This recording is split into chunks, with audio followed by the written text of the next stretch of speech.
guys, sekarang saatnya kita lihat sesuatu yang lebih keras ya. Bentuknya macam-macam.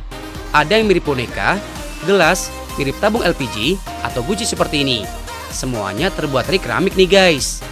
Di Malang, sentra keramik seperti ini ada di kampung wisata keramik di Noyo. Hampir semua rumah di sepanjang jalan ini bermata pencaharian sebagai pengrajin atau penjual keramik. Cikal bakal kampung wisata keramik di Noyo ini udah ada sejak tahun 30-an loh. Saat itu, produk-produk keramik masih berupa gerabah. Kemudian tahun 50-an mulai merambah ke bentuk porselen yang terus berkembang sampai sekarang. Untuk membuat keramik jenis porselen, butuh setidaknya 4 unsur dalam bahan tanah guys. Ada kaolin, feldspar, kuarsa, dan ball clay. Kebanyakan bahan-bahan ini didatangkan dari Malang Selatan guys. Soalnya di sana beberapa unsur tadi udah ada tuh, terutama kaulinnya. Kalau zaman dulu bahannya diolah sendiri dari tanah mentah. Kalau sekarang udah jauh lebih mudah, bahannya udah jadi. Jadi bahan yang udah jadi ini tinggal dicairkan dalam tabung. Soalnya keramik atau porselen akan kita buat dengan teknik cetak. Makanya harus disaring biar benar-benar halus tuh. Oh iya, saat bahan dicairkan, kadar airnya harus berkisar 30% ya guys. Tidak boleh lebih ataupun kurang. Salah satu kelebihan teknik cetak seperti ini adalah soal efektivitas guys. Bisa jauh lebih rapi dan lebih cepat tuh. Tapi biasanya harus dalam porsi yang cukup banyak. Karena sayang bikin cetakannya kalau cuma 1 atau 2 biji. Cetakannya biasanya menggunakan gypsum seperti ini. Bahan gypsum ini mudah banget nyerap air. Nih, setelah bahannya dimasukkan ke dalam cetakan, gak butuh waktu terlalu lama. 5-10 menit udah mulai menempel di dinding cetakannya. Kalau udah menempel dan mulai mengental, tumpahkan sisa bahannya. Biar bagian dalamnya bisa ada lubangnya. Soalnya digunakan hanya bagian tepinya.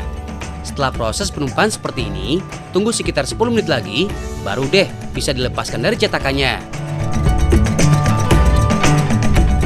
Proses berikutnya adalah pengeringan. Calon keramik yang udah keluar dari cetakannya dijemur sekitar setengah hari sampai kering. Kalau keramik yang dibentuk dengan cara cetak, bisa dijemur di bawah matahari langsung. Nggak bakal pecah ya guys, kecuali kalau keramik yang dibentuk. Biasanya rawan retak atau pecah saat dijemur. Kalau udah kering, proses berikutnya adalah penyempurnaan bentuk. Dari hasil cetakan, biasanya ada bagian-bagian yang lebih atau beleberan tuh.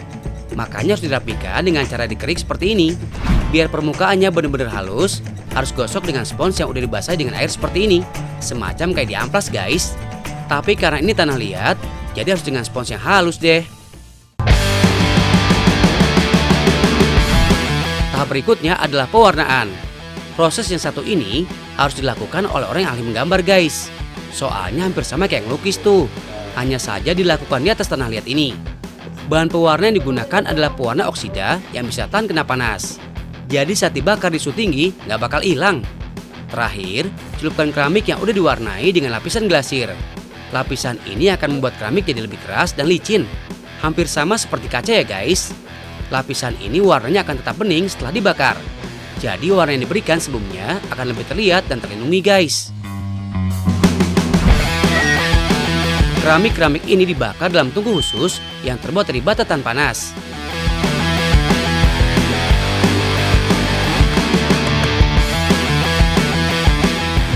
Setelah semua keramik disusun, tutup tungku dan bakar sekitar 10-12 jam sampai mencapai suhu puncak, yaitu 1200 derajat Celcius. Yaps, jauh lebih tinggi daripada keramik biasa seperti gerabah yang udah bisa matang dalam suhu 900 derajat Celcius. Sekarang, bahan bakar pembakaran menggunakan gas LPG ya guys, jadi lebih bersih tuh. Makanya bisa tetap dilakukan di sekitar rumah. Setelah sampai suhu puncak sekitar 10-12 jam, waktu yang sama juga dibutuhkan untuk mendinginkan keramiknya. Makanya total waktu yang dibutuhkan itu sekitar 24 jam. Sampai keramik bisa diambil lagi dari tungkunya. Tuh, jadi hasilnya keren banget kan guys? Saat ini, produk keramik di desa di Noyo ini lebih banyak untuk hiasan atau souvenir. Walaupun pada zaman dulu pernah juga tuh produk fungsional seperti gelas, cangkir, dan sebagainya.